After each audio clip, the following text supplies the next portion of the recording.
Here's the thing. Some of you might not know this about me, but I'm not your normal wrestling coach. I've got 2 master's degrees, one in positive psychology and one in mental health counseling. Mental health counseling is about taking somebody who's on the illness side of the spectrum up to 0, normal functioning.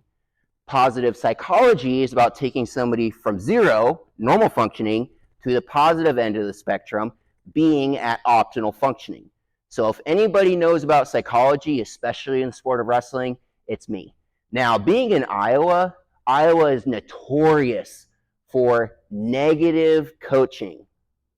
If you don't know what negative coaching is, let me tell you.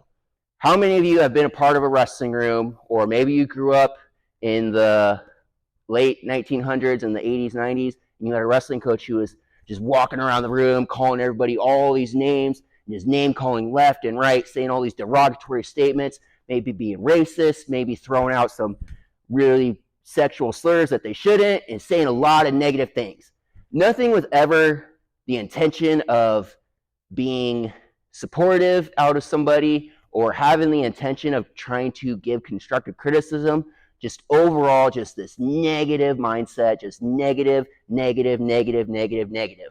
Always tell you what you do wrong, but never tell you what to do instead or to tell you what you're doing right. Now, a lot of coaches, you can listen to this. You hear them yell, don't do this, quit doing this, stop doing this. Well, okay, but have you ever once told me what I'm supposed to do instead? You're telling me what not to do, but what about telling me what to do? How about telling me maybe the things that I'm doing right on top of the things that I'm doing wrong, and then help me get from point A to point B, if that's what you want as a coach, right? Because our job as a coach is to help our athletes become better than we ever were. And if you're a coach and that's not your mindset, you probably shouldn't be coaching. So what's the problem with negative coaching? I feel like it's obvious, but I'm just going to say it. You are not building the athletes you need to build to create the world and make it a better place at all, right? You are recycling the same shit that you went through when you were a kid and then just creating a cycle that these kids think it's okay to do that, and then they're going to go on to do it to maybe their kids, or if they become coaches, they're going to do it to their club kids, and then the cycle continues. Where does it stop? So you as a coach, whether you're a man or a woman, I'm going to say it either way, you've got to have the balls to stand your ground and do the right thing. And if you don't got that, again, you shouldn't be coaching. I'm going back to the whole psychology aspect of this, going back from my experience here, going back to my Iowa wrestling experience. If you're on the negative coaching end of the spectrum, don't be a part of coaching. If you're doing it for you and you're doing it for your own self-gratification, don't be a coach. It's not about you. It's about the kids. So what you need to be doing instead is helping them be better than you ever were. And if you have too much pride to help your kids do that, don't be a coach. Positive coaching is where it's at. Don't be a negative coach. If you see somebody who's a negative coach, do the right thing and stand up for those kids. Stand up as a parent, stand up as an opposing coach or somebody. Do the right thing. We need to get those things out of our sport so that our sport can grow. Because negative coaches keep a lid on it. They starve the life out of those kids, and those kids start to identify with those negative comments. Maybe deep down they think, oh, maybe I am a dumbass. Maybe I am a faggot. Maybe I am an idiot. Because I hear a lot of coaches yelling those things during practice over and over and over again, thinking it's funny, and sometimes the kids laugh. But guess what? Deep down, they start to identify with that.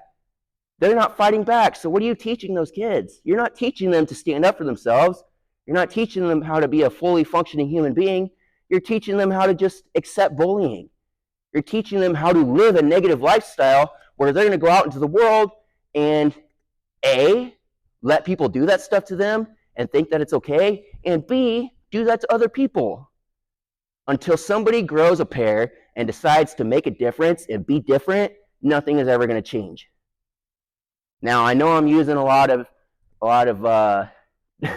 comments like growing a pair and saying things like that. I'm not meaning it in a sexist nature. I'm meaning it in a way of, if you know what's right versus wrong, it is your responsibility to plant yourself like a tree, stand up against the world, and do the right thing. Man, woman, child, dog, I don't care. It doesn't matter. You have got to be stubborn in the face of negativity if we are ever truly going to change the way things are here. And us as coaches, that is our job. You are in a leadership position where it is your responsibility to make a difference to all these kids' lives, to all those parents' lives that they have, and to all the fans' lives that watch you coach day in and day out. It is your responsibility to make a difference. You need to accept that.